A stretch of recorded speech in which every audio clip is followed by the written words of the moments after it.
Warning: the program you are about to hear may contain adult language and subject matter.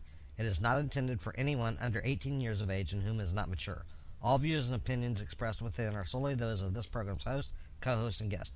They are not intended to reflect those of any other persons or organizations, past or present. All subject matter discussed is not intended to be taken seriously and is only meant for entertainment purposes only.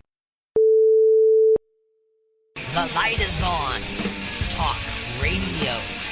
Discussing the events that may affect your life. And now, with your host, the one, the only, the very controversial, the I'll tell it like it is the way I see fit, the man himself, Big D.C.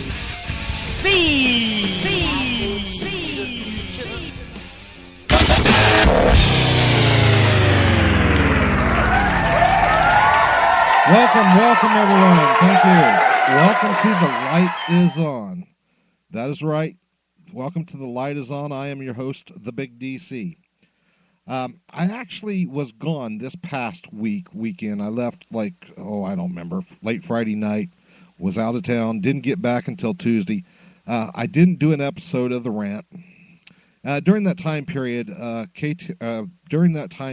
radio show, Nick Larson and their people, they did a show called Return Fire, where they were trying to prove that I was wrong, that Obama is trying to take away your Second Amendment rights, and the government is trying to take away your Second Amendment rights and other rights, and they are trying to control you. Now, during that time period when I was gone, when I got back, I had tons of email, and I just, a lot of it. And I also ended up getting some Skype calls as well. And a lot of them was from that radio show's listeners.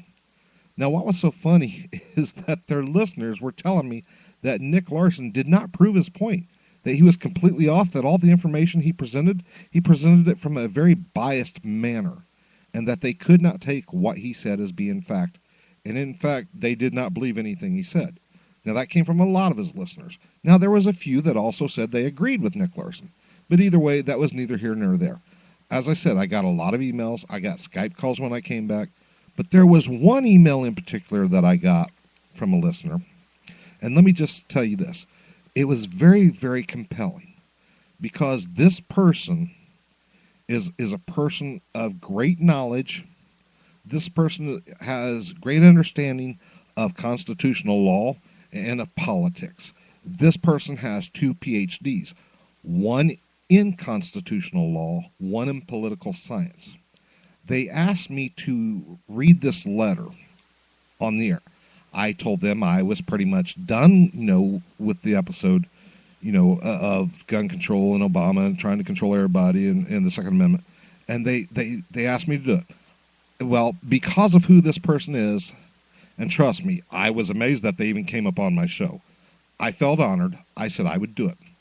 I was actually talking to a friend of mine today, and I told him about this person in this letter. And I read this letter to him, and just because of who this person is, my friend, who is in the military, who is not easily influenced by anything, who does not take anything for granted, instantly said, "Oh yeah, that's right. That's right. That's all correct." They were that easily influenced because of who this person is. Well, I got back in control with this person again. I said I can't do this because people would be just that easily influenced just because of who you are. And they asked me again, please read it on the air. I came to a compromise. I said, okay, this is what I will do. I will read the letter on the air. It will be on my recorded podcast show, The Light is On. I will take out every reference you give. I will take out every bit of evidence that you provide because I don't want anyone, and I will not tell anyone who you are because I don't want anyone judging anything just because of who you are, because it would influence a lot of people simply because of who this person is. And I didn't want them to judge and side and say, yeah, Obama is right. Yeah, Obama's doing the right thing. I don't want them to side with me simply because of who this person is. So I said I would read this letter. So with that in mind, let me do that. And this letter starts out, Dear Mr. Big DC, as you may very well know, I am a person that has great interest and influence in constitutional law and politics, as it is my profession, my career, my living. I rarely ever listen to an internet radio show, but I did happen to come upon yours, and I listened to it. I listened very intently and very cautiously. I realized that you were telling the complete and whole truth when you stated that neither President Obama or our own government is trying to abolish our Second Amendment rights or any other rights, or is trying to control us. But in all fairness, I also felt compelled to listen to the other radio show hosts that you mentioned as well, just to make sure that I was not missing anything and that you were not being biased or misleading. I would like to say that after listening to that radio show and its hosts and guests, it is very clear they do not have all the evidence, and what evidence they do have is completely askew. First off, concerning the Second Amendment, a well-regulated militia, being necessary to the security of a free state, the right of the people to keep and bear arms, shall not be infringed. Mr. Larson fails to explain that it is a two-part declaration. The first part, a well-regulated militia, being necessary to the security of a free state, is clearly talking about any current and future military in any form of the United States. The second part, the right of the people to keep and bear arms, shall not be infringed, gives the people, the citizens of the United States, the rights to keep and bear arms as well, as this is all upheld by the Supreme Court in 2008's District of Columbia versus Heller. The U.S. Supreme Court ruled that the Second Amendment is in fact two parts. The first part is guaranteeing an armed U.S. military in any form. The second, guaranteeing the U.S. citizens the rights to keep and bear arms as well. In the complete transcripts of the case, you see that the court also ruled the meanings of the words arms and infringed. The words arms being defined by the ruling meaning a weapon, which could be a gun, knife, explosive, propelled, flying, wheeled, or any other, as used in intentional or unintentional use to kill, subdue, injure, prevent, or change course of action or actions of a person or groups of persons, actions and or intents. The meaning and definition of infringed as defined, meaning as to not completely stop all, but still with the possibility to hinder or prohibit and or ban the certain bearing of certain types and amounts of arms, as the Second Amendment does not, I repeat, does not give the U.S. citizen the right to keep any type of weapon, no matter if it be a gun, knife, explosive, propelled, flying, wheeled, or any other. The Supreme Court does state that Congress or the President may regulate and prohibit and or ban any type of weapon from being owned, sold, traded, or used by any U.S. citizen as a measure of protection to the greater good of U.S. citizens and the security of such and the country as a whole, these powers being guaranteed to Congress and the President by the Constitution itself, as well as guaranteeing individual states very limited powers as well to ban or limit certain types of arms. Along with this, the President has special powers to regulate and prohibit and or ban any type of weapon from being owned, sold, traded, or used by any U.S. citizen as a measure of protection to the greater good and security of all U.S. citizens and the country as a whole.